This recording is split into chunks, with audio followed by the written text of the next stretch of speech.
Have you ever dressed up as Michael Myers for Halloween? Because on the 20th take, I would have just been in the hospital. I heard a scream the first time I walked on the set, and it was her going, "Castle, is this nuts or what?" Here we are now 40 years later, and you're incredibly back in this role of Michael Myers. That's right. What was that like for you? Well, it was pretty crazy, actually. You know, my agent that does the bookings for conventions and stuff like that actually was talking to somebody about someone else doing it. And he just recommended, said, "Well, why isn't Nick Castle being considered for this?" And they went, "Well, would he really want to do this? He's kind of, you know, I thought he was retired." And they said, "Well, yeah, retired, but all you do is put on a mask and walk around." So that's how it came to be. That's the way I heard it, at least.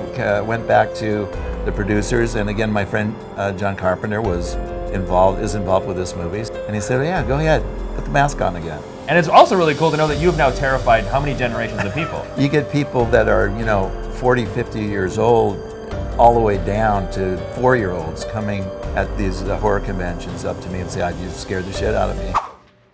You can't kill the boogeyman.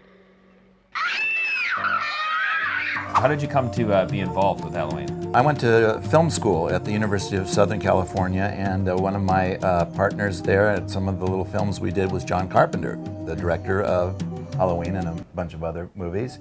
And your pals stick together, so when he was doing the movie, it was literally going to be shot near my house. So I went down to where they were doing some of the pre-production, talked to him and said, "Well, can I hang out? Because I want to be a director too, and I'll see how you do this." And he said, "Well, okay, so why don't you just put on the mask and walk around since you'll be here anyhow?" That's exactly how it happened. Is that really how it went? That is how it happened. How cool is it that you've had this such an amazing career, but a lot of times, it's been behind a mask, so people might not necessarily recognize you when you're walking down the street. Oh no, that's the luck of being behind the camera most of the time. Yeah. And the one time in front of the camera, I'm behind a mask, so it's pretty good. You get some of the fun of being in the movie business, but none of the downside of being accosted by crazy fans.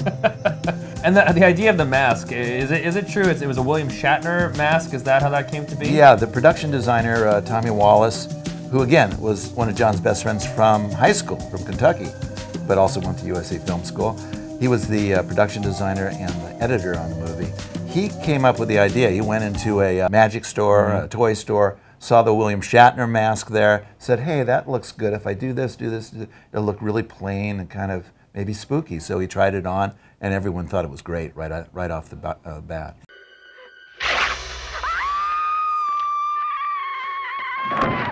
It's not a secret now that how this movie is pictured in the sequence. The first movie happens, and then we pretend like none of the sequels happen. And what happens at the end of the first one was that he was shot and disappeared. Well, in this reimagining, he was shot and captured, put back in an insane asylum, and now 40 years later, we find out where he is and what's going on and what happened to Jamie and her kids and her grandkids, all kinds of fun stuff like that. And Jamie Lee Curtis back on board with this one as well. And it's so much fun. I heard a scream the first time I walked on the set, and it was her going, "Castle, is this nuts or what?" I'll kill you if this is a joke. Annie? How has Halloween changed to kind of adapt to this new generation, this new audience? For the fans of the genre, it's exactly what they would like to see. It's not popped up and trying to be something visually so 2018. The scariest kind of movies, I think, are those kind, where you aren't just batted over the head with edits and things like that, but you're waiting for something, anticipating something scary to happen. Somehow things that are classic tend to, be timeless, right? Yeah, it's timeless, exactly. Kind of like Castle, he had a stroke. No. I was going to go somewhere there, but at 70 years old, I don't know how far I can pull that off. And how was that for you? And the fact that you are 70 now, stepping into this character again. Was there any challenges there? James Courtney, who's also plays Michael in this new version, does a lot of the work and also all the stunt work. So he's an amazing contributor to the working of this character. I was on the set when they were doing one scene where one of the actors was throwing a chair, a real chair, by the way, a heavy wooden chair, at Michael Myers, and that wasn't me. Let's just put it that way. Okay, that is not me, because on the 20th take, I would have just been in the hospital. I've been preparing for this for a long time. It is not safe to be on the street tonight. Go home! Get out of here! Get inside! Michael! He's here.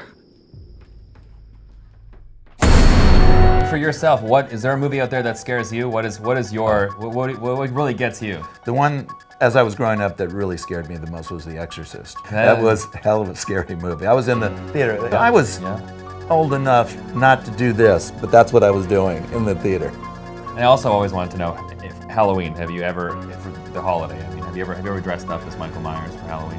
Never. Never. No. Never thought of it? Never I think thought. I have a feeling you do a very good job. Yeah, probably too much is typecasting, right? Yeah, that's true. Right. That's true. Right. Well, thank you so much, Nick. Awesome talking with you. Nice talking to Amazing. you. Thanks so Thank much. Do you know that I pray every night that he would escape? What the hell did you do that for? So I can kill him.